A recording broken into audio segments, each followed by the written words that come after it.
Hello everyone, welcome back to my channel. I'm Joey the Veiled Cottage Witch, and today this is another episode of One Card in 4 decks. I'm very excited because we're about to close out the cups and move on to the swords, which is a pretty hard suit to get through, but it's a pretty easy suit to interpret, so take that as you will. Today we're going to take a look at the Queen of Cups as seen through the Forhaxa Tarot, the Druid Craft Tarot, and one that I've not used in this series called the Relative Tarot. So I'm really excited about that. Today's crystal is the Labradorite, and the Labradorite is for empaths, sensitivity, people who are sensitive to other people's energies, and really good for people who are working with any kind of psychic energy or any kind of energy channeling. This is your crystal. So when I looked at the Queen of Cups today, I was like, that girl needs a Labradorite in her bra. So I chose the Labradorite for her. So if you are new to my channel, I'm Joey the Veiled Cottage Witch, and this series is all about comparing the Rider-Waite imagery to other decks to kind of help you guys interpret your own decks. If you're graduating from the Rider-Waite Smith system, or if this system just doesn't vibe with you. So we choose some random decks, and we choose some decks that are Rider-Waite based, and I just kind of switch them around and just try to get you guys to work with me, work with you, and just try to help you out and interpreting your own decks. So without further ado, let's take a look at the Queen of Cups. So we know the queens are the water court, right? They're the moms, they're the nurturers, right? And we also know that cups are water. So we have the water of water. And just like in the last suit that we looked at, the wands, we met the Knight of Wands, the double duo there. This is the double duo of the cups. So we have the water of water. So we have a kind of double doozy here. We have a woman who is, or a feminine presence of a nurturer. All right, you can go to this queen to kiss all your boo-boos and to hug you and squeeze you and love you forever. But you also have the queen who is empathic and who is very psychic, who might also be a little booga booga, not just a little woo-woo. Yeah, she might believe in the things that not everybody works with, like the paranormal. She's very receptive. All right. I like to think of her as possibly needing to be a student of the High Priestess, where the High Priestess is that channel. She's the ultimate psychic. She's that higher self channeling down and giving you that wisdom. This is where I feel the queen really needs some help. You can see she's slouching in the position where she has taken on so much. She has either cared for so many people that she's exhausted, or on the other hand, that she has felt so many feelings and emotions and energies of other people that she's carrying them. So she's double-sided, this queen. So we have her stance being what I just talked about. She's slumped over. She's so watery, which is exactly what she should be. She's also, right up next to the ocean.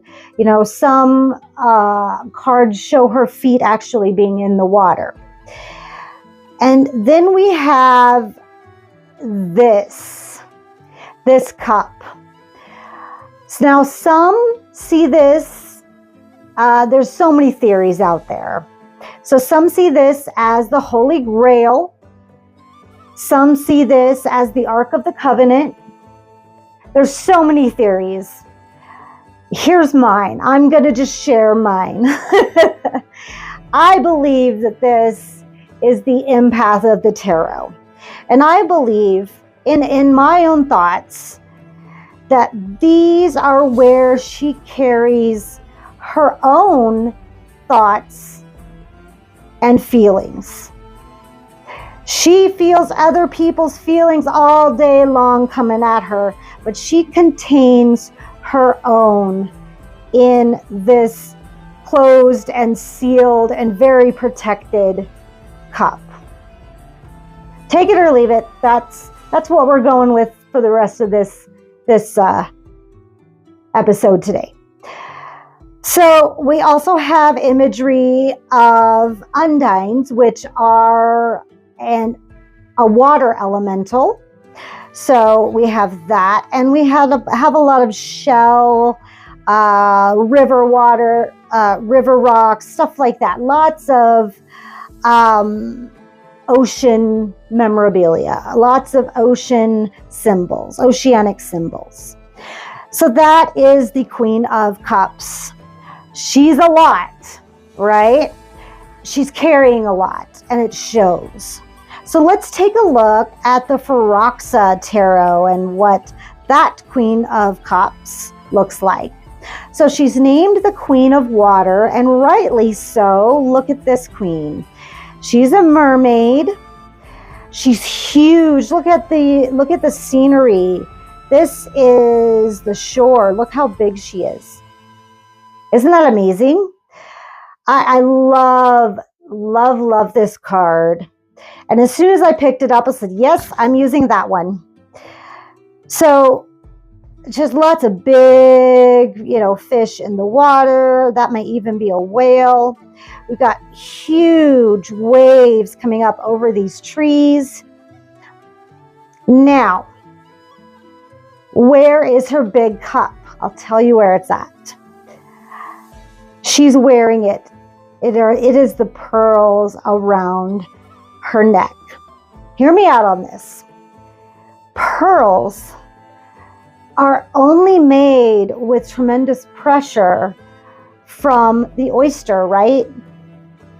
Aren't oysters kept, in a container like the mussel, and the clam just kept shut, right? Just like this cup.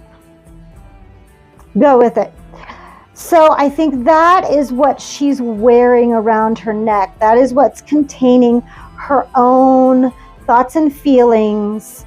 And I believe that she is so big and enormous. Her presence is so big and enormous because she has to be able to contain other people's emotions and other people's feelings. That's my theory. I love this little bird here. It looks almost like a hummingbird. It could be. I think it might be. I am not good with my birds, you guys, but I'm learning. So I love that we have the tender roses. Roses you have to really touch the petals very, very carefully, or what happens? They fall apart. We need to be very, very careful with the Queen of Wands when we approach her. I feel like as run down as she looks, if we were to say something mean or uncaring, uncompassionate, she would fall apart. And I feel like that are what these roses remind me of down here, that delicate touch that is needed. The Queen has been through a rough time. We need to be sensitive.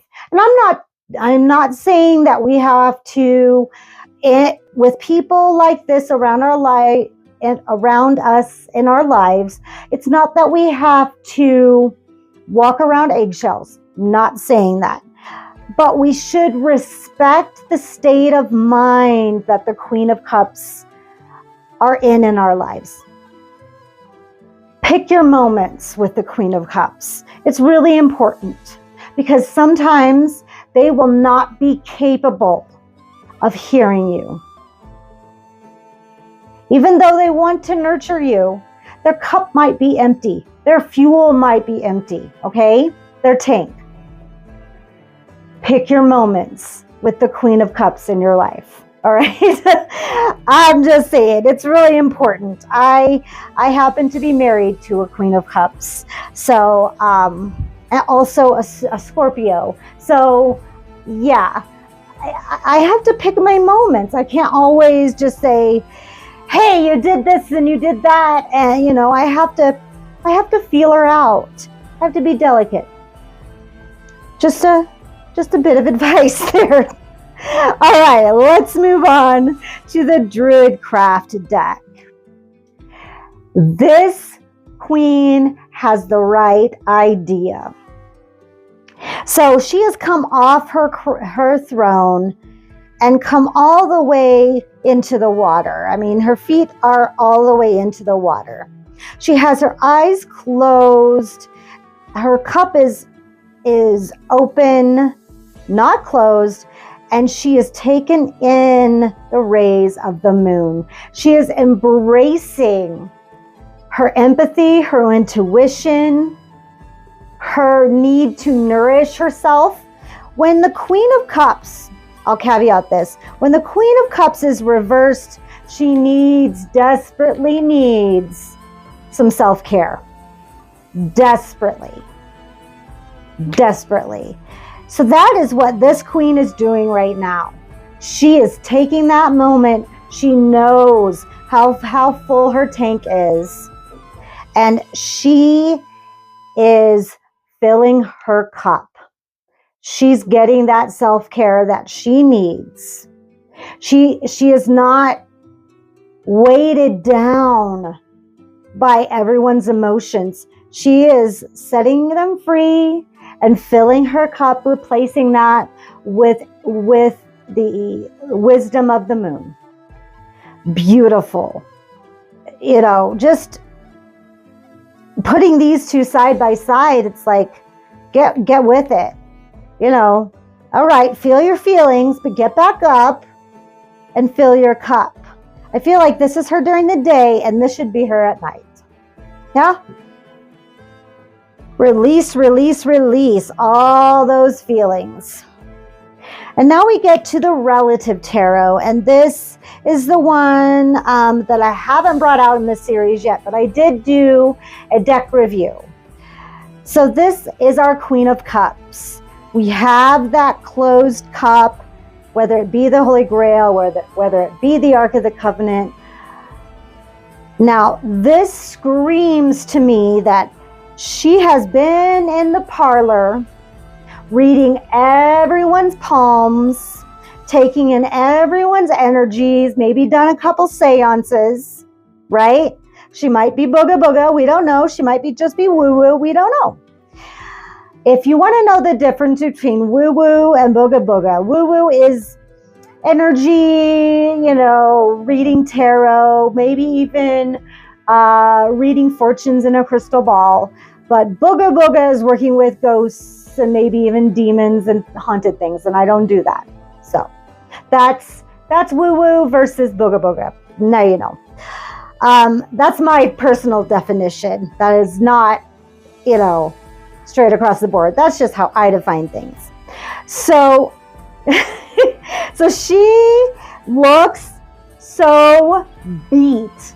Like, this is me after I read all day, 10-minute readings all day. This is my face. I am so done. She looks 1000% done. And here she is.